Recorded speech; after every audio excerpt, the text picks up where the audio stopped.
नमस्कार दोस्तों, मैं विमलेश और मेरी कहानी। एक बिजनेसमैन जो हीरो का व्यापार करता था, वह अपने बिजनेस के सिलसिले में हीरे की पोटली लेकर दूसरे देश जा रहा था। तभी उसके पीछे एक ठग लग गया और उसने सोचा कि इस बिजनेसमैन से वह हीरा का पोटली है वह लेकर रहूँगा। जिस जहाज़ से वह बिजनेसमैन जा रहा था, उस जहाज़ का टिकट लिया और अपना भेष बदल करके सूट पहना, टाई लगाया और उस जहाज़ में सवार हो गया। अब सवाल था कि उस बिजनेसमैन से जान पहचान बढ़ाना, बातचीत करना, तभी तो उसके पास जाता। उसने झूठी कहानी गढ़ना शुरू की, मैं भी एक बहुत बड़ा बिजनेसमैन हूँ। वह जो बिजनेसमैन था उससे ही अपने आप को बड़ा बिजनेसमैन दिखा रहा था कि हमारा फलाने देश में बिजनेस है, उस देश में बिजनेस है, मतलब 2-3 देश में हमारा बिजनेस चल रहा है और मैं अभी भी बिजनेस के सिलसिले में जा रहा हूँ। दोनों में बातें होती रही। इसके बाद सफ़र लगभग 1 सप्ताह का था। अब बिजनेसमैन और वो ठग जो रूप बदल करके बैठा हुआ था, दोनों में थोड़ी बातचीत होने लगी, थोड़ी नज़दीकियाँ बढ़ गई।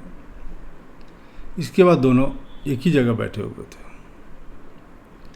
जब भी बिजनेसमैन बाथरूम या कैंटीन में जाता नाश्ता करने या खाना खाने, तो उसका बैग टटोलने लगता। जो ठग था, जो डुप्लीकेट बिजनेसमैन बना था, बार बार उसके बैग को खोल करके देखता कि हीरे की पोटली कहाँ है, लेकिन उससे हीरे की पोटली नहीं मिलती थी। हर बार वह प्रयास करता लेकिन निराश हो जाता।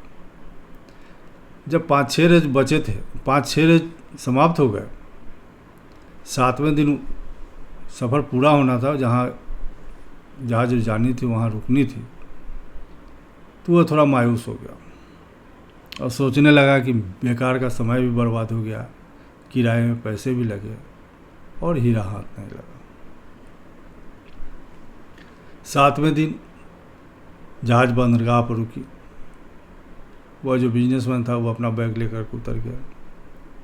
पीछे से ये ठग जो था वो भी उतरा। जब बिजनेसमैन जाने लगा तो उसके पास दौड़ करके गया, कहा, सुनो,